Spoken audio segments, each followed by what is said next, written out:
When I grew up, and especially when I was in high school, the word vocation held the connotation of working in trades, plumbers, electricians, carpenters, and such. In my mind, people either worked in vocations or in management or in professions.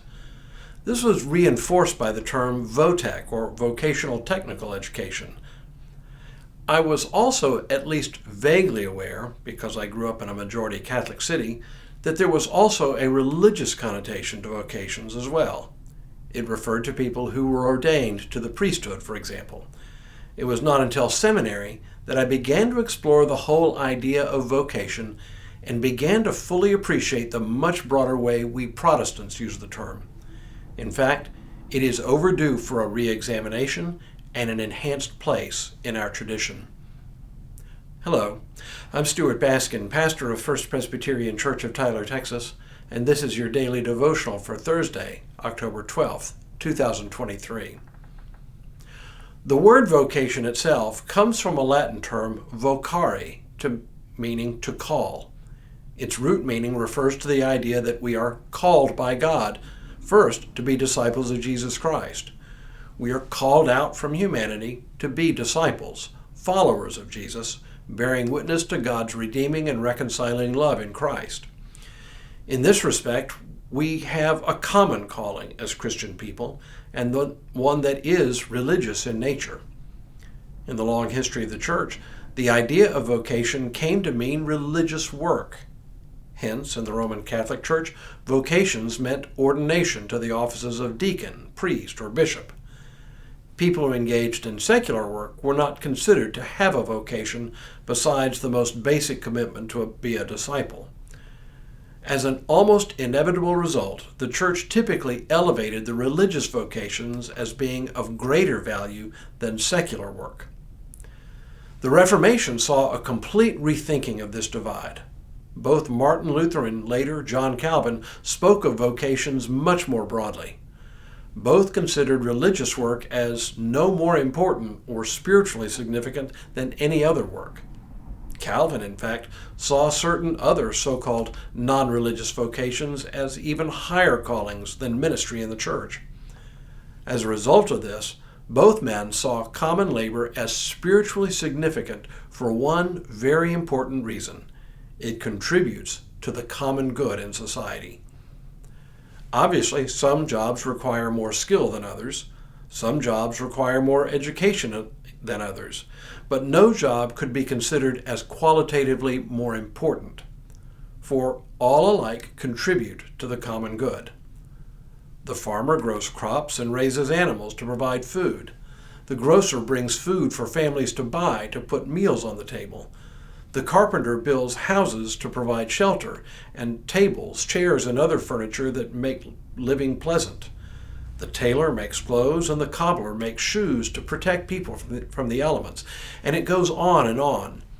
Even the proverbial street sweeper keeps the town clean, meaning not only a more pleasant place to live, but also a place where disease is less likely to run rampant.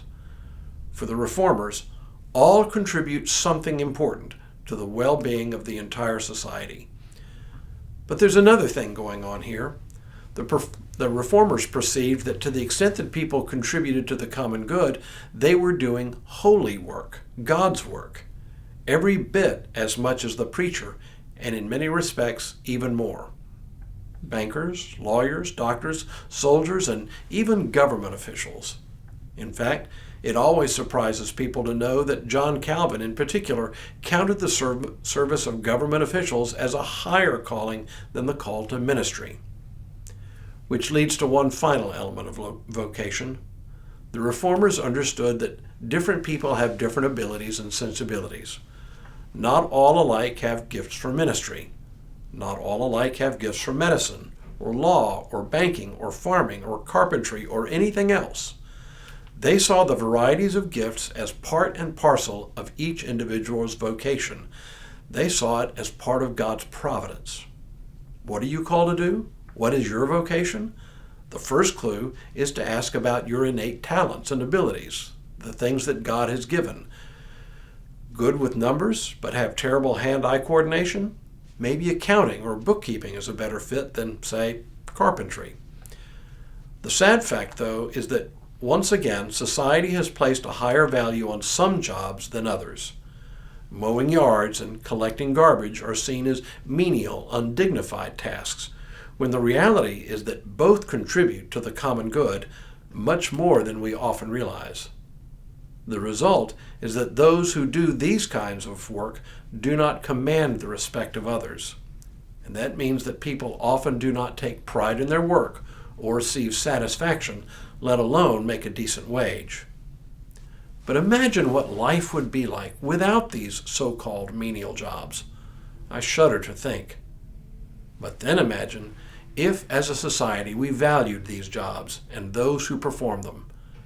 I dare say we would all live happier, more contented lives. One final word. I've been speaking only of one facet of vocation, the part that deals with paid work. But the truth is, we all have multiple vocations, not only what we are paid to do, but also the other areas of our lives. We may be called to be husbands or wives, homemakers. We may be called to be parents or grandparents. We may be called to be community volunteers. All of these are also elements of the idea of vocation. What a difference it would make if we all understood our whole lives to be part of a holy calling from God, and that everything we do potentially contributes to the common good and to the glory of God. Tomorrow, let's talk about wisdom. But for now, may God continue to bless you and keep you in all that you do this day and in all the days ahead.